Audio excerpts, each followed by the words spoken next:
ইসলাম যাদেরকে রোজার ব্যাপারে ছাড় দিয়েছে তারা হচ্ছে হামিল, গর্ভবতী নারী, প্রেগনেন্ট। ডক্টর যদি বলে যে রোজার কারণে আপনার ক্ষতি হতে পারে, বাচ্চার ক্ষতি হতে পারে, যেহেতু তিনি হয়তো না খেয়ে থাকতে পারবেন, কিন্তু তিনি না খেলে বাচ্চা তো খাবার পাবে না, বাচ্চা তখন রক্তশূন্যতায় ভুগবে, ম্যালনিউট্রিশনে ভুগবে, পুষ্টিহীনতায় ভুগবে। তো এই জন্য শরিয়া তাদেরকে ছাড় দিয়েছে, গর্ভবতী নারী, তবে পরে তারা কাজা করে নেবেন।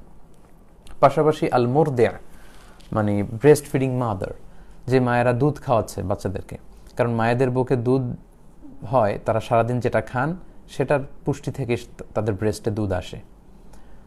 তো ওনারা যদি নিজেরাই খেতে না পারেন রোজার কারণে, তাহলে বুকে দুধ আসবে না, ফলে একেবারে যারা একেবারে দুগ্ধপোষ্য যে শিশু, তার জন্য কষ্টকর হয়ে যাবে সার্ভাইভ করা। এই জন্য গর্ভবতী নারীদেরকে এবং ব্রেস্ট ফিডিং মাদার যারা দুধ খাওয়াচ্ছে এরকম নারীরা, তাদের জন্য শরিয়া ছাড় দিয়েছে ডক্টরের কনফার্মেশন সহকারে। তারা চাইলে রোজা ভাঙতে পারবেন, কিন্তু পরবর্তীতে এগুলো কাজা করতে হবে। এটার দলিল হচ্ছে সুনান আবু দাউদের একটি হাদিসটি সহিহ। আল্লাহর হাবিব সাল্লাল্লাহু আলাইহি ওয়াসাল্লাম বলেছেন, ইন্নাল্লাহা আযজা ওয়া জাল্লা ওয়াদা আনিল মুসাফিরি শাতরাস সালাতি ওয়াস সিয়াম ওয়া আনিল হামিলি ওয়াল মুরদি'।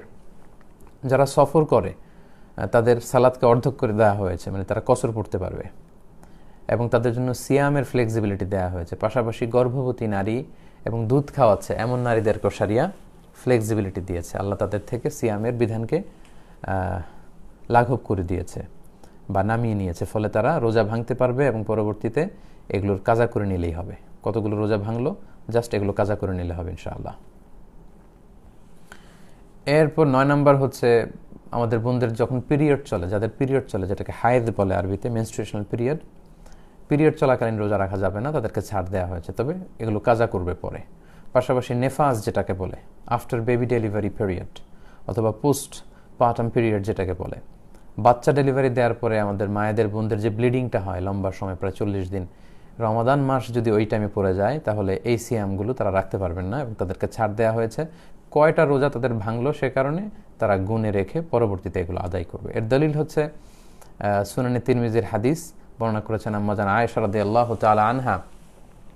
তিনি বলেছেন যে কুন্না নাহিদু আলা আহদি রাসূলিল্লাহি সাল্লাল্লাহু আলাইহি সাল্লাম। আম্মা জান আয়েশা বলেন, আমরা আল্লাহ রাসূলের যুগে যখন আমাদের মাসিক হতো, সুম্মা নাথুর, এরপর আমরা সুস্থ হতাম, ফায়ামুরুনা বিকাদাইস সিয়াম, তখন আল্লাহর হাবিব সাল্লাল্লাহু আলাইহি ওয়াসাল্লাম রোজাগুলো কাজা করার জন্য আমাদেরকে আদেশ করতেন, কয়টা ভেঙেছো কাজা করে নাও। ওয়ালা ইয়ামুরুনা বিকাদাইস সালাহ, কিন্তু সালাতগুলো কাজা করার আদেশ করতেন না। এবং এই বিধানটা সচরাচর বিধান আমরা জানি যে হাইজের কারণে, মাসিকের কারণে বোনদের যে সিয়ামগুলো কাটা যায় এগুলো কাজা করতে হয়, কিন্তু সালাতগুলো পরে আর কাজা করা লাগে না। এবং আম্মা জান আয়েশা রাদিয়াল্লাহু তাআলা আনহা ওনার রমাদান যে সিয়ামগুলো কাজা হতো, এগুলো তিনি পরবর্তী শাবান মাসে প্রায় 1 বছর পর, 11 মাস পরে এগুলো পালন করতেন। এর কারণ হচ্ছে আল্লাহ রাসূল সাল্লাল্লাহু আলাইহি ওয়াসাল্লামের দিকটাকে খেয়াল করে, কারণ রাসূল সাল্লাল্লাহু আলাইহি ওয়াসাল্লাম নিজেও রমাদানের পরে শাবান মাসে সবচেয়ে বেশি নফল রোজা রাখতেন। তো রাসূল সাল্লাল্লাহু আলাইহি ওয়াসাল্লামের সাথে মিলিয়ে উনিও ওনার ফরজ ভাঙ্গা রোজাগুলো উনি রেখে ফেলতেন।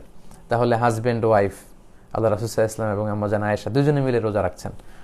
বছরের অন্যান্য সময় আম্মা জান আয়েশা রাদিয়াল্লাহু তাআলা আনহা ওনার ভাঙতি রোজাগুলো রাখতেন না, এই কারণে, কারণ অন্য সময় আল্লাহ রাসূল সাল্লাল্লাহু আলাইহি ওয়াসাল্লাম হয়তো দিনের বেলায় আম্মা জান আয়েশা রাদিয়াল্লাহু তাআলা আনহার সঙ্গ চাইতে পারেন। তো উনি যদি কাজা রোজা রাখেন তখন তো সঙ্গ দিতে পারবেন না। তো এই জন্য আল্লাহ রাসূল সাল্লাল্লাহু আলাইহি ওয়াসাল্লামের দিকে খেয়াল করে আম্মা জান আয়েশা শাবান মাসে, পরবর্তী শাবান মাসে প্রায় 10-11 মাস পরে শাবান মাসে ওনার কাজা রোজাগুলো রেখে ফেলতেন রমাদানের আগে দিয়ে, কারণ আল্লাহ রাসূল সাল্লাল্লাহু আলাইহি ওয়াসাল্লাম নিজেও শাবান মাসে বেশি নফল রোজা রাখতেন। ফলে আম্মা জান আয়েশার সঙ্গ পাওয়ার প্রসঙ্গটি দিনের বেলা আর আসতো না।